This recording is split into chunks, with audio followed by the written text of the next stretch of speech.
ang prinsesa at ang kanyang kaibigang paru-paro, at ang estrangherong prinsip.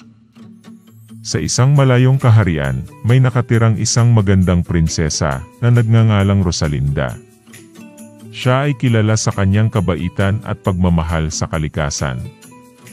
Sa kanyang malawak na hardin, siya ay laging naglalaro kasama ang kanyang tapat na kaibigan, isang makulay na paru-paro na nagngangalang Lila. Si Lila ay may makukulay na pakpak na tila kumikislap sa ilalim ng araw. Isang araw, habang naglalaro sina Rosalinda at Lila sa hardin, biglang lumitaw ang isang estrangherong prinsip.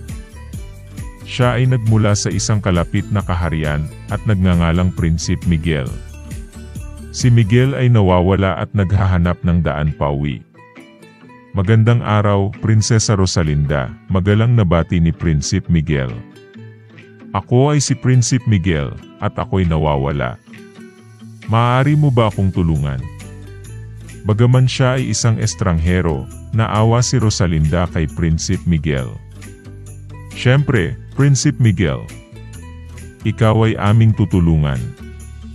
Pumasok ka at magpahinga ka muna habang hinahanap natin ang iyong daan pauwi. Habang nagpapahinga si Prinsip Miguel sa palasyo, naging malapit siya kay Rosalinda at kay Lila. Nakipaglaro siya sa kanila at nagbahagi ng mga kwento tungkol sa kanyang kaharian. Napansin ni Rosalinda na si Prinsip Miguel ay mabait at magalang, kaya't nagpasya siyang tulungan ito ng lubusan. Kinabukasan, naglakbay sina Rosalinda, Lila, at Prinsip Miguel upang hanapin ang daan pauwi. Habang naglalakbay sila sa kagubatan, napansin nila ang isang mahiwagang puno na tila may itinuturo. Lumapit sila at narinig nila ang puno na nagsasalita, "Prinsip Miguel, ang iyong tahanan ay nasa silangan. Sundan mo ang liwanag ng araw at makakarating ka." Sinunod nila ang tagubilin ng puno at nagpatuloy sa paglalakbay. Sa kanilang paglalakbay, marami silang nakilalang mga hayop at nilalang na tumulong sa kanila. Dahil sa kabaitan ni Rosalinda at kasipagan ni Prinsip Miguel, naging magaan ang kanilang paglalakbay. Sa wakas, narating nila ang kaharian ni Prinsip Miguel. Labis ang pasasalamat ni Prinsip Miguel kay Rosalinda at kay Lila. Salamat, Prinsesa Rosalinda, sa iyong kabaitan at tulong. Dahil sa inyo, nakabalik ako sa aking tahanan. Hinding-hindi ko ito makakalimutan.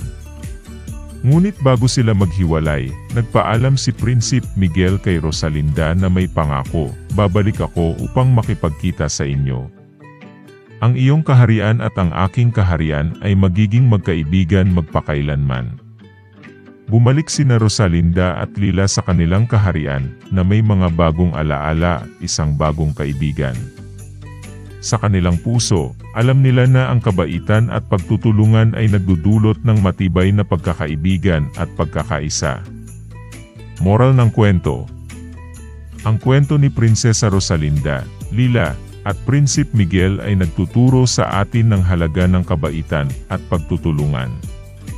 Sa kabila ng pagiging estranghero, natutunan nilang magtiwala at magmalasakit sa isa't isa.